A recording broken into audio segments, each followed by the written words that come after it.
La Misión Nacional Colombiana y la Iglesia Betania de la Reforma Labranza de Dios presentan su programa Estudiemos la Biblia, con la dirección de Leonel y Bélgica Ortiz. Este es un programa para profundizar en las verdades de Dios. Estudiemos la Biblia, con un enfoque de la Iglesia Reformada en Colombia. Este es su programa Estudiemos la Biblia. Invita la Misión Nacional Colombiana y la Iglesia Betania de la Reforma Labranza de Dios.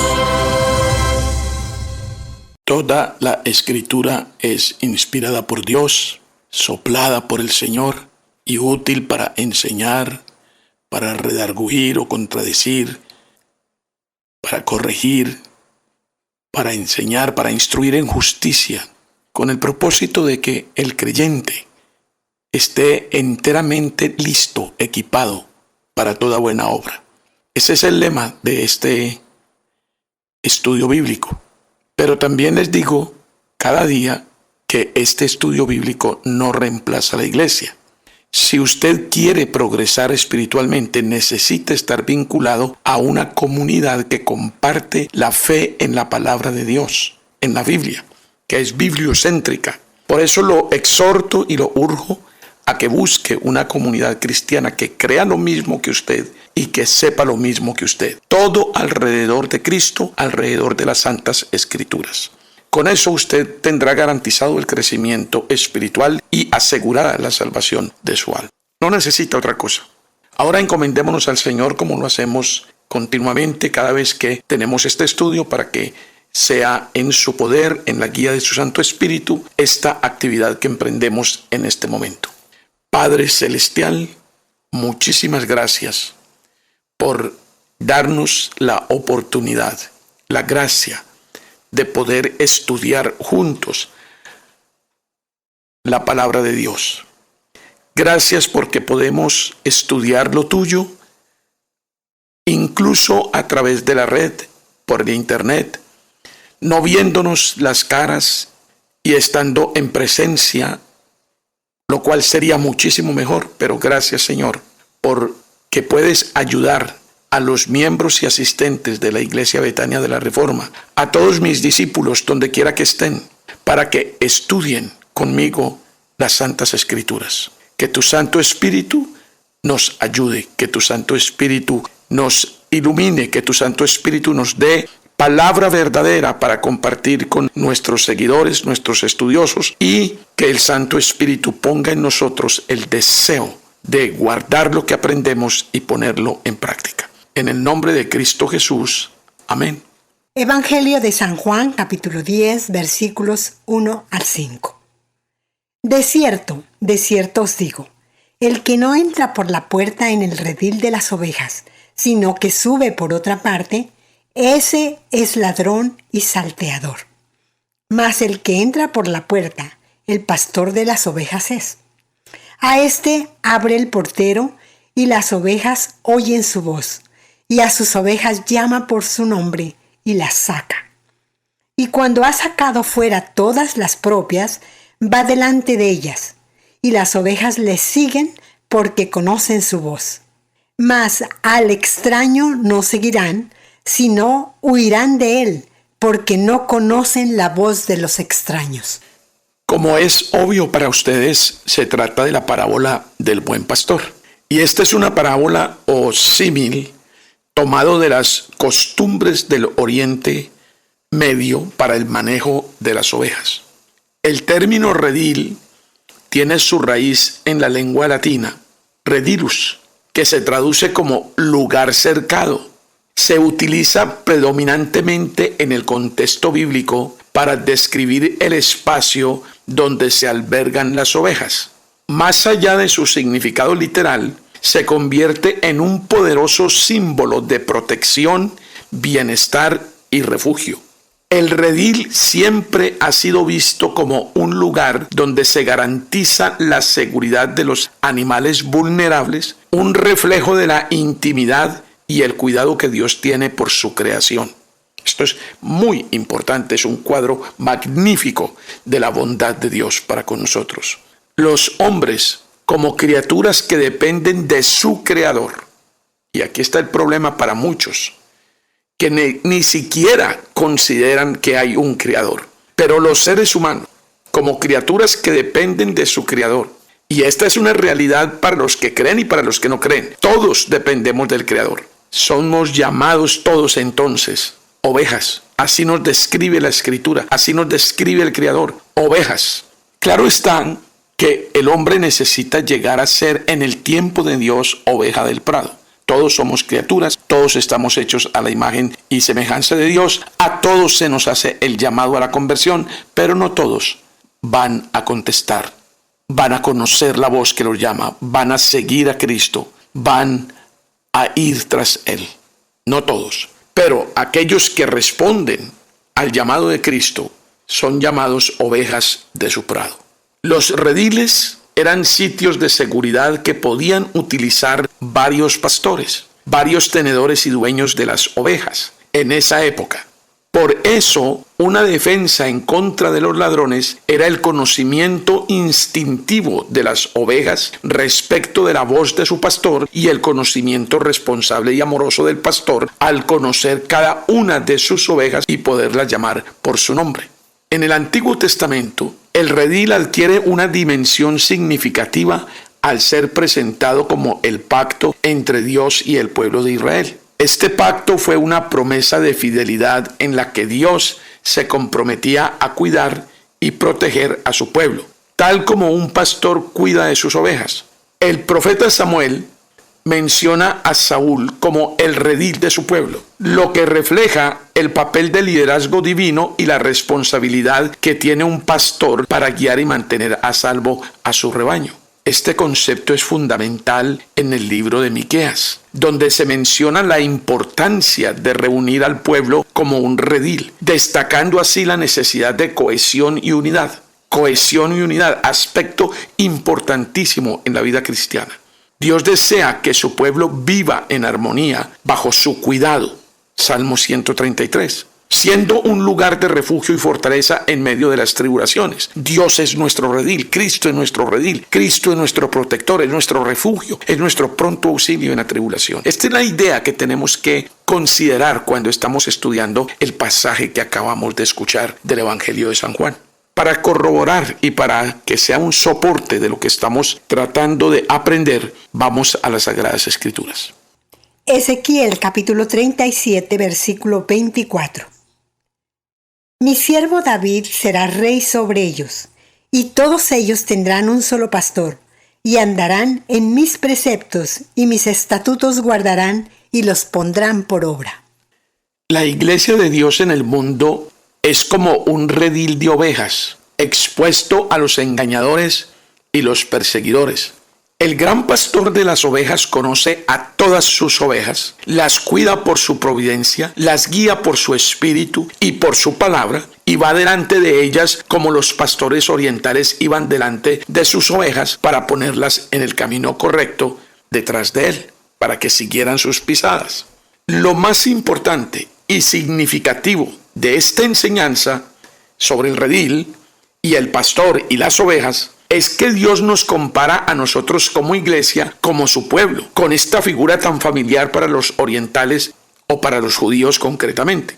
Dios siempre ha querido un pueblo unido, bajo su única dirección y cuidado. Dios quiere una teocracia perfecta. Vamos a las Escrituras una vez más para seguir apuntalando lo que estamos reflexionando. Evangelio de San Juan capítulo 10, versículo 16. También tengo otras ovejas que no son de este redil. Aquellas también debo traer y oirán mi voz, y habrá un rebaño y un pastor. Los ministros del Señor deben servir a las ovejas en sus preocupaciones espirituales. El Espíritu de Cristo pondrá a sus pastores auxiliares, a sus subpastores, les pondrá por delante una puerta abierta. Las ovejas de Cristo obedecerán a la voz de los pastores o a la voz del pastor y serán cautelosas y tímidas con los extraños que las quieren sacar de la fe en Él y llevarlas a las fantasías sobre Él, a cosas que no son ciertas, que no son escriturales, que son añadiduras, que son inventos de los hombres. Infortunadamente, el fenómeno que hoy se vive es que estos falsos pastores que no sirven al verdadero pastor, sino que están en contra y son verdaderos lobos que destruyen las ovejas. Son la gran mayoría. Esas iglesias están llenas de gente porque tenemos una visión distorsionada de lo que es el cristianismo, de lo que es el buen pastor, de lo que es ser oveja, de lo que es ser rebaño, etcétera, etcétera. Hemos de notar aquí también que es importante ver claramente otra vez el deseo de Dios, su voluntad expresa de tener un solo pueblo, un solo rebaño, bajo un solo pastor. Hay mucho amor en esta enseñanza y mucha ternura. No podemos pasar por alto y desapercibidos, y no debemos ser indiferentes al comprobar la voluntad de Dios para nosotros y redescubrir, volver a comprobar que la voluntad de Dios siempre es agradable y perfecta, es dulce, es llena de gracia y de bondad. Adelantémonos un poco leyendo el siguiente versículo en el Evangelio de San Juan para poner un mejor fundamento a nuestro estudio en este momento. Evangelio de San Juan, capítulo 10, versículo 16. También tengo otras ovejas que no son de este redil. Aquellas también debo traer y oirán mi voz, y habrá un rebaño y un pastor. No desdeñemos estos detalles. Pueden parecernos al momento muy pequeños e insignificantes, pero en verdad son tesoros invaluables de la revelación de Dios para nosotros. El Señor vuelve a llamarnos la atención y a enseñarnos sobre la unidad, sobre nuestra confianza en Él como nuestro buen pastor, el único y verdadero pastor, el único que realmente puede ofrecernos salvación. Esto es, el Señor vuelve a llamarnos a la confianza en su cuidado amoroso y paciente, en su presencia con y en nosotros, en cada momento de nuestra oscura y difícil vida, mientras cruzamos hacia el cielo nuevo y la tierra nueva, donde mora la justicia. Evangelio de San Juan, capítulo 10, versículos 6 al 9. Esta alegoría les dijo Jesús, pero ellos no entendieron qué era lo que les quería decir. Volvió pues Jesús a decirles, de cierto os digo, yo soy la puerta de las ovejas. Todos los que antes de mí vinieron, ladrones son y salteadores, pero no los oyeron las ovejas. Yo soy la puerta. El que por mí entrare será salvo, y entrará y saldrá y hallará pastos. Otra maravillosa enseñanza. Cristo la puerta. El Señor Jesucristo insiste en el tema, reafirma su enseñanza y se muestra ahora con el solemne yo soy y la puerta. Pero la puerta de la salvación, la puerta a los pastos frescos y jugosos, a las aguas limpias y de vida eterna que menciona el Salmo 23. En Colombia nos han fijado una imagen de Cristo ensangrentado, humillado, caído, azotado, digno de conmiseración, de compasión. Nosotros los colombianos miramos a Cristo con una referencia hacia la derrota, y me atrevería yo con temor y temblor a pensar que hacia la conmiseración nuestra. Esta referencia es la que nos ha traído un evangelio parcial. No sé si con mala intención o simplemente por ignorancia. Me cuesta mucho aceptar lo segundo, a no ser una ignorancia intencional y perversa. Muchos que oyen la palabra de Cristo no la entienden porque sencillamente no quieren entenderla. Pero nosotros hallaremos que un pasaje explica a otro. La Biblia se explica por sí misma. Y el Espíritu bendito da a conocer al bendito Jesús de Nazaret. Cristo es la puerta. ¿Y qué mayor seguridad tiene la iglesia de Dios que el Señor Jesucristo esté entre ella y todos sus enemigos? Él es una puerta abierta para pasar y comunicar. He aquí instrucciones claras sobre cómo entrar al redil. Debemos entrar por Jesucristo en cuanto Él es la puerta, por fe en Él como el gran mediador entre Dios y el hombre. Además, tenemos promesas preciosas para los que obedecen esa instrucción. Cristo da todo el cuidado a su iglesia y a cada creyente en particular, que un buen pastor da a su rebaño, naturalmente, mucho más seguro tratándose del gran, buen y único pastor. Y él espera que la iglesia y cada creyente le atienda y se mantenga en su pastura, se mantenga en sus aguas, se coloque siempre en pos de él y escuche su voz. Cristo no se quedó en un eterno juicio amañado, doloso y fruto de todo prevaricato. No se quedó en las burlas y desprecios de los soldados romanos y los soldados del templo, como tampoco con las burlas y desprecios de los soldados del rey Herodes. No se quedó atado a una columna, víctima de la más cruel flagelación en el pretorio de Pilato. No se quedó para siempre frente a la turba como el ece homo o ese homo, enfurecida esa turba, que prefirió a un asesino y condenó al inocente y justo. Cristo no se quedó en la vía dolorosa. Cayó varias veces contra el suelo, pero se levantó. No se quedó en la cruz tampoco, ensangrentado, renegrido y avergonzado en su desnudez pública. Cristo no se quedó en el sepulcro. Queridos estudiosos, Cristo resucitó. Se levantó de entre los muertos por su propio poder. Fue visto por muchos testigos, ascendió a los cielos y allí a la derecha del Padre con toda su gloria, intercede por nosotros. Y desde allí volverá a esta tierra para juzgar a los vivos y a los muertos.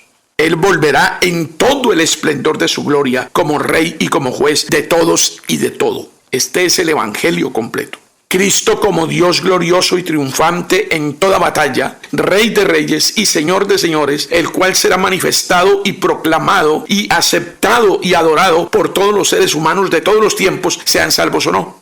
Vamos a las Escrituras. Isaías capítulo 45, versículo 23. Por mí mismo hice juramento, de mi boca salió palabra en justicia y no será revocada, que a mí se doblará toda rodilla y jurará toda lengua. Y en el Nuevo Testamento encontramos este mismo enunciado, esta proclamación de la siguiente manera. Filipenses capítulo 2, versículos 9 al 11. Por lo cual Dios también les exaltó hasta lo sumo y le dio un nombre que es sobre todo nombre, para que en el nombre de Jesús se doble toda rodilla de los que están en los cielos y en la tierra y debajo de la tierra, y toda lengua confiese que Jesucristo es el Señor, para gloria de Dios Padre. Este es el evangelio completo. Estas son varias de las muchas cosas que nosotros debemos conocer y creer de Jesucristo. Este es el Cristo glorioso que nosotros creemos, quien se humilló, sí, claro está, pero voluntariamente, en lugar de nosotros, para que no tuviéramos que ser humillados en el infierno por la eternidad y para darnos de su gloria y por todos los siglos de los siglos. Este es el asunto, es que de Cristo no solamente hay que conocer que fue clavado en una cruz. No, hay muchas cosas para conocer de nuestro Señor Jesucristo. Y este es el gran problema de muchos. Y este es el gran problema de Colombia. No conocen el Cristo de la gloria. No conocen al Cristo triunfante. No conocen al Cristo resucitado, ascendido y sentado a la derecha del Padre con todo el esplendor de la gloria celestial. Usted puede ser parte de esto. Usted puede ser un aprendiz por la eternidad acerca de la maravillosa existencia de Dios Padre y de su Hijo a quien ha enviado. No dude más. Escuche la voz de Dios. Este es el momento de salvación para usted. Evangelio de San Juan capítulo 10, versículos 10 al 18. El ladrón no viene sino para hurtar y matar y destruir. Yo he venido para que tengan vida y para que la tengan en abundancia. Yo soy el buen pastor. El buen pastor su vida da por las ovejas. Mas el asalariado, y que no es el pastor, de quien no son propias las ovejas, ve venir al lobo y deja las ovejas y huye, y el lobo arrebata las ovejas y las dispersa. Así que el asalariado huye, porque es asalariado y no le importan las ovejas. Yo soy el buen pastor, y conozco mis ovejas, y las mías me conocen, así como el Padre me conoce, y yo conozco al Padre, y pongo mi vida por las ovejas. También tengo otras ovejas que no son de este redil. Aquellas también debo traer y oirán mi voz, y habrá un rebaño y un pastor. Por eso me ama el Padre, porque yo pongo mi vida para volverla a tomar. Nadie me la quita, sino que yo de mí mismo la pongo. Tengo poder para ponerla y tengo poder para volverla a tomar. Este mandamiento recibí de mi Padre. Hemos llegado a un grandioso pasaje, la descripción de Cristo como el buen pastor. Cristo es el buen pastor, el único, no hay otro. Muchos de los pastores que le antecedieron no eran ladrones, pero posiblemente negligentes con su deber, y el rebaño fue muy dañado por su descuido. Los malos principios son la raíz de las malas costumbres. El Señor Jesús sabe a quienes ha escogido, o mejor dicho, conoce a quienes ha escogido y está seguro de ellos. También ellos saben y conocen en quién han confiado y están seguros de Él. Aprendamos aquí la gracia de Cristo. Puesto que nadie podía quitarle la vida, Él la entrega por sí mismo en forma voluntaria para nuestra redención. Él se ofrendó para ser el Salvador. He aquí yo vengo, fue la expresión que Él le dio al Padre en la eternidad. La necesidad de nuestro caso pedía, urgía que alguien viniera para salvarnos. Y Él se ofreció para el sacrificio. Fue el que ofrendó y el que al mismo tiempo fue ofrenda. De modo que la entrega de su vida fue la ofrenda de sí mismo, por voluntad de sí mismo, absolutamente libre. De eso queda en claro que Él murió en el lugar y como sustituto de nosotros los hombres, que fuimos escogidos desde la eternidad para ser salvos, para lograr que esa salvación tuviera lugar y fuera efectivamente aplicada a nuestras vidas, para que fuéramos libres del castigo del pecado, por obtener el perdón del pecado para ellos, absolutamente, totalmente, en el pasado, en el presente y en el futuro, y con la garantía de que Cristo jamás se acordaría de esos pecados. Y para que su muerte adquiera ese perdón tan perfecto, fue necesario que Él se encarnara, se hiciera como nosotros. Nuestro Señor no entregó su vida por su doctrina, nuestro Señor entregó su vida por sus ovejas, por sus escogidos. Esto es muy importante. ¿Por qué? Porque los fariseos le daban mucha importancia, los judíos le daban mucha importancia a la forma doctrinal, en la forma como interpretaban la tradición, y se olvidaron de la esencia y el espíritu de la palabra de Dios. Muchas veces nosotros somos más amantes de la doctrina que de las ovejas del Señor. Olvidamos lo que debe ser nuestro primer amor. La iglesia del Señor, su rebaño, su viña, su labranza, su linaje, su pueblo adquirido. Ese debe ser nuestro primer amor, tanto como pastores como miembros de esa iglesia, de ese cuerpo. Nosotros, los que hemos recibido el altísimo encargo de cuidar y alimentar la grey de Dios, debemos poner todo empeño y toda diligencia en hacer nuestro trabajo, pues debemos defender las ovejas, no agredirlas con descuidos, ni con indiferencia o con negligencia, ni ponerlas en peligro o riesgo alguno. Esa es nuestra gran responsabilidad y debemos temblar ante esa responsabilidad. No os hagáis muchos de vosotros maestros, porque recibiremos demanda absoluta de lo que hicimos con este llamamiento y con los dones que el Señor nos dio para que fuéramos sus pastores en la tierra, representándolo a Él y trabajando y cuidando en nombre de Él. Hebreos capítulo 13, versículo 17. Obedeced a vuestros pastores y sujetaos a ellos, porque ellos velan por vuestras almas como quienes han de dar cuenta, para que lo hagan con alegría y no quejándose, porque esto no os es provechoso. No traigo este versículo a colación por ninguna otra cosa, salvo por la expresión como quienes han de dar cuenta. Abro comillas, como quienes han de dar cuenta. ¿Se fijan esa parte del versículo? Por eso traje el versículo a colación, solo por esa frase, porque está hablando de pastores y la palabra nos advierte que hemos de dar cuenta. Y por eso también necesitamos el amor, la apertura, la comprensión, la diligencia de nuestras ovejas o de las ovejas que Cristo nos ha confiado, que son realmente de Él, para que podamos hacer nuestro trabajo. Responderemos nosotros los pastores por lo que hagamos, por nuestra negligencia o descuido en nuestro ministerio. Y claro, seremos galardonados si hacemos el trabajo con fidelidad. Ser pastores no es un asunto de gusto, tampoco de decisión personal. Es un verdadero llamado a un compromiso muy serio con el esposo de la iglesia, la cabeza de esta, la plenitud de aquel que todo lo llena en todo. La iglesia del Señor es algo muy grande.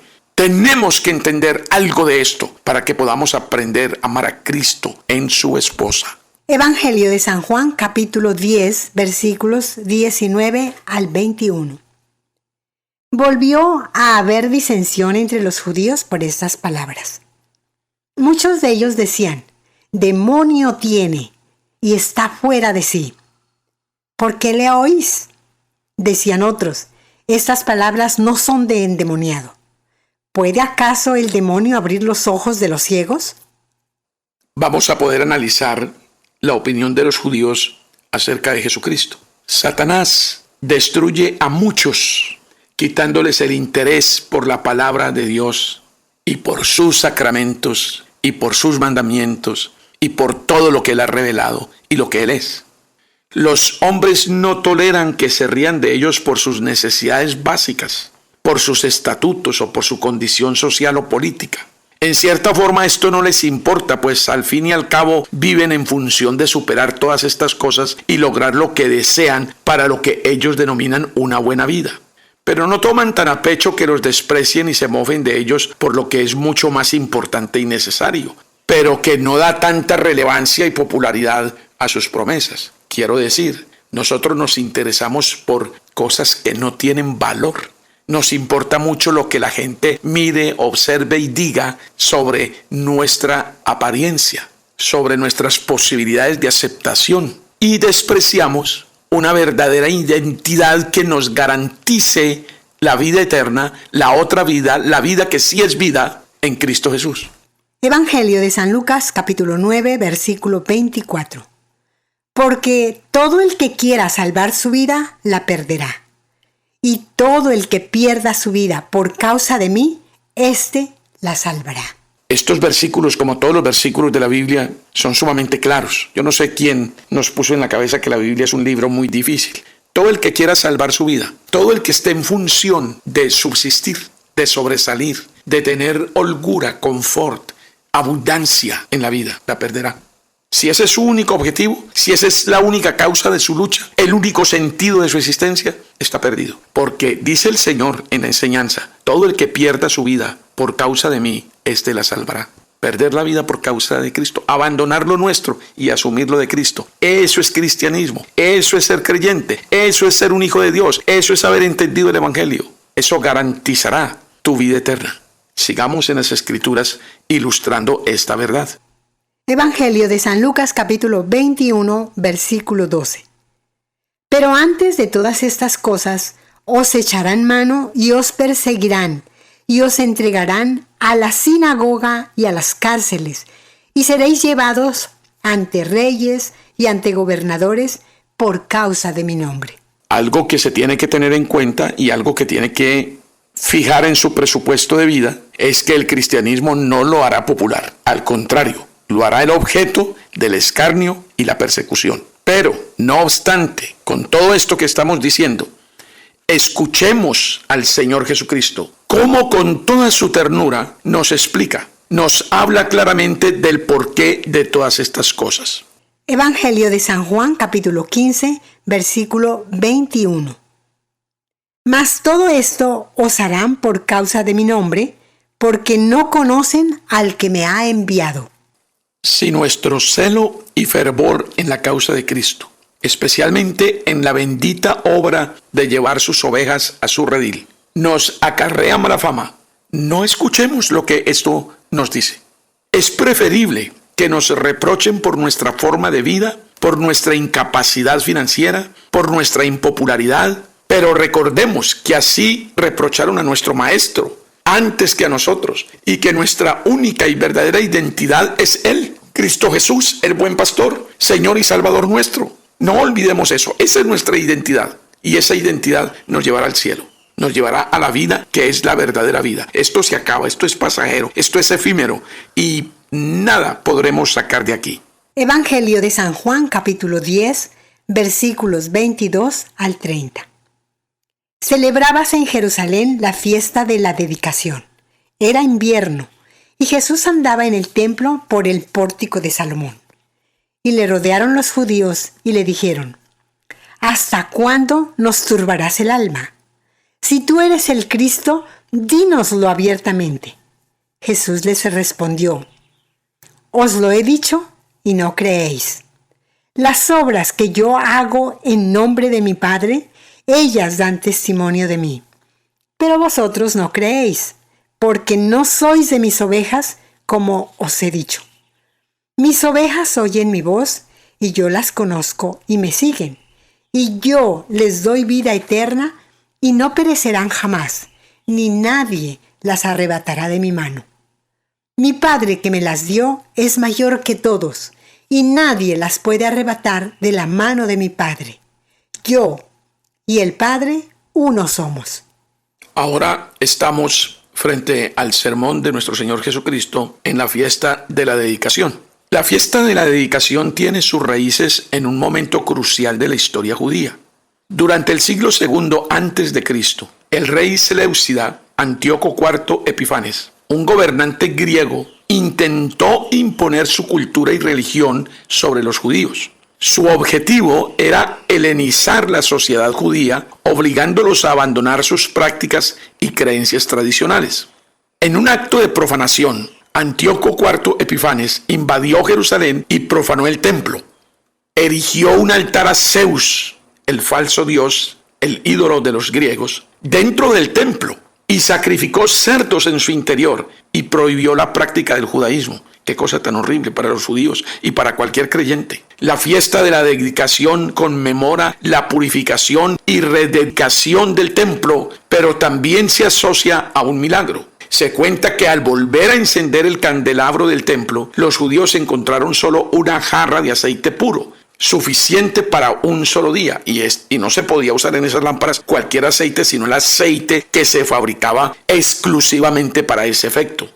Sin embargo, milagrosamente en aquella ocasión de la rededicación del templo, una vez que pasó todo esto de la apostasía y de la invasión helénica, de la invasión griega, el aceite duró 8 días. 8 días era el tiempo necesario para preparar una nueva cantidad de aceite puro. Este milagro representa la protección divina y la esperanza que mantuvo el pueblo judío durante tiempos difíciles. La fiesta de la dedicación nos recuerda que, aún en medio de la diversidad, la fe y la esperanza pueden ayudarnos a superar los obstáculos. La fiesta de la dedicación conmemora la reconquista del templo de Jerusalén por los macabeos, tras su profanación por parte del rey Antíoco IV Epífanes. La festividad se basa en la historia del libro de los Macabeos, que es un libro muy interesante por la historia, pero no es inspirado por Dios, no hace parte de la Biblia, que narra la lucha del pueblo judío para defender su fe y sus tradiciones. La palabra dedicación proviene del hebreo anak, que significa inauguración o consagración, haciendo referencia a la purificación y a la rededicación del templo, encendiendo una menorá de 9 brazos. La menorá representa el milagro del aceite que duró 8 días, a pesar de haber suficiente para solo uno, un símbolo, como dije antes, de la protección divina y de la provisión divina. Las tradiciones de la fiesta de la dedicación incluyen encender las velas de la menorá, candelabro especial judío, cantar canciones especiales, jugar al dreidel y comer alimentos fritos en aceite. La festividad es un recordatorio de la importancia de la fe, la resistencia y la esperanza en tiempos de dificultad, como ya hemos dicho. La fiesta de la dedicación nos invita a reflexionar sobre la importancia de la libertad religiosa y la lucha contra la opresión. La celebración de la fiesta de la dedicación sigue siendo relevante en la actualidad, recordándonos el valor de la tradición y la identidad judía. En este contexto de celebración se enmarca el texto que vamos a estudiar a continuación. Todos los que tienen algo que decir a Cristo pueden encontrarlo en el templo. Cristo nos hará crecer. Nosotros lo único que logramos es hacer que dudemos. Pero Cristo lo único que hace es quitarnos todas esas dudas. Los judíos entendieron el significado de las palabras de Jesucristo, pero no pudieron dar forma a sus palabras como acusación completa en su contra. Él describió la disposición de gracia y el estado de dicha de sus ovejas. Ellas oyeron y creyeron sus palabras, le siguieron como sus fieles discípulos y ninguna de ellas pereció ni perecerá. Porque el Hijo y el Padre son uno. En verdad, lo que estaba haciendo Jesucristo era defender a sus seguidores. Así pues, pudo defender a sus ovejas contra todos sus enemigos, lo cual prueba que realmente tenía poder y perfección divinos iguales al Padre. Evangelio de San Juan, capítulo 10, versículos 31 al 38. Entonces los judíos volvieron a tomar piedras para apedrearle. Jesús les respondió: muchas buenas obras os he mostrado de mi Padre. ¿Por cuál de ellas me apedreáis? Le respondieron los judíos diciendo: por buena obra no te apedreamos, sino por la blasfemia, porque tú, siendo hombre, te haces Dios. Jesús les respondió: ¿no está escrito en vuestra ley? Yo dije: dioses sois. Si llamó dioses a aquellos a quienes vino la palabra de Dios, y la Escritura no puede ser quebrantada. Al que el Padre santificó y envió al mundo, vosotros decís: tú blasfemas, porque dije: Hijo de Dios soy. Si no hago las obras de mi Padre, no creáis. Mas si las hago, aunque no me creáis a mí, creed a las obras, para que conozcáis y creáis que el Padre está en mí y yo en el Padre. Los judíos intentan lapidar a Jesucristo, es decir, matarlo a pedradas. Las obras de poder y misericordia de Cristo le proclaman ser quien es, respaldan, autentican lo que él dice que es. Dios lo bendijo sobre todo y sobre todos, especialmente sobre la iglesia, por los siglos, por la eternidad, para que todos sepan y crean que Él es en el Padre y el Padre en Él. Nada ha prevalecido en más de 2025 años contra su obra, contra su iglesia, como Él lo dijo y lo prometió. A quien el Padre envía, el Padre santifica. El Santo Dios recompensará y por tanto empleará solo a quienes Él haga santos, a quien Él santifique, a quien Él capacite. El Padre era en el Hijo o es en el Hijo, de modo que por el poder divino el Hijo obró sus milagros. El Hijo era en el Padre, es en el Padre, de modo que conocía y conoce toda su mente. Nosotros no podemos hallar esto a la perfección, buscándolo por nuestro propio medio, por nuestras propias fuerzas. Pero debemos conocer y creer estas declaraciones de Cristo. Evangelio de San Juan, capítulo 10, versículos 39 al 42. Procuraron otra vez prenderle, pero él se escapó de sus manos y se fue de nuevo al otro lado del Jordán, al lugar donde primero había estado bautizando Juan, y se quedó allí. Y muchos venían a él y decían: Juan, a la verdad, ninguna señal hizo, pero todo lo que Juan dijo de éste era verdad. Y muchos creyeron en él allí. Una interesante narración de la salida de Cristo de Jerusalén, la huida o el escape. No prosperará ningún arma que se forje contra nuestro Señor Jesucristo. No escapó de la ciudad porque tuviera temor de sufrir, sino porque su hora no había llegado. Aquel que sabía librarse a sí mismo, sabe librar de sus tentaciones a los santos, a los creyentes, y hacerles un camino para que escapen. Los perseguidores pueden echar a Cristo y su evangelio de la ciudad o del país, si quieren, pero no pueden echarlos del mundo. Cuando por fe en nuestros corazones conocemos a Cristo, encontramos que es verdad todo lo que la Escritura dice acerca de Él. Y Él siempre permanecerá hasta el último día con su pueblo, con cada uno de nosotros, como fielmente lo prometió, porque Él está en el Padre y el Padre en Él, porque son uno. Esto será visto por el universo entero. Romanos capítulo 14, versículo 11.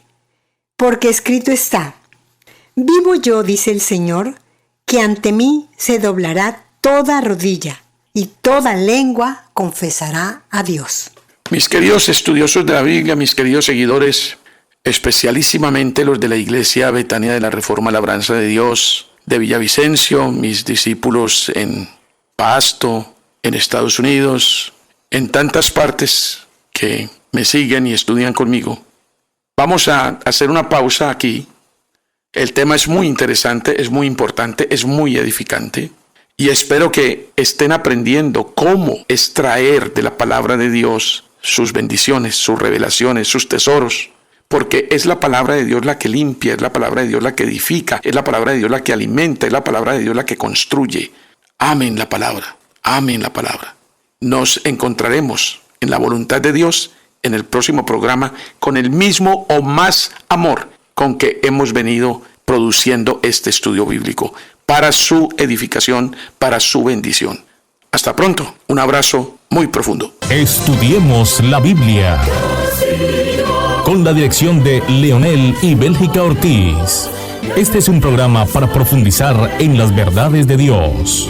Estudiemos la Biblia con un enfoque de la Iglesia Reformada en Colombia. Este es su programa Estudiemos la Biblia. Invita la Misión Nacional Colombiana y la Iglesia Betania de la Reforma Labranza de Dios.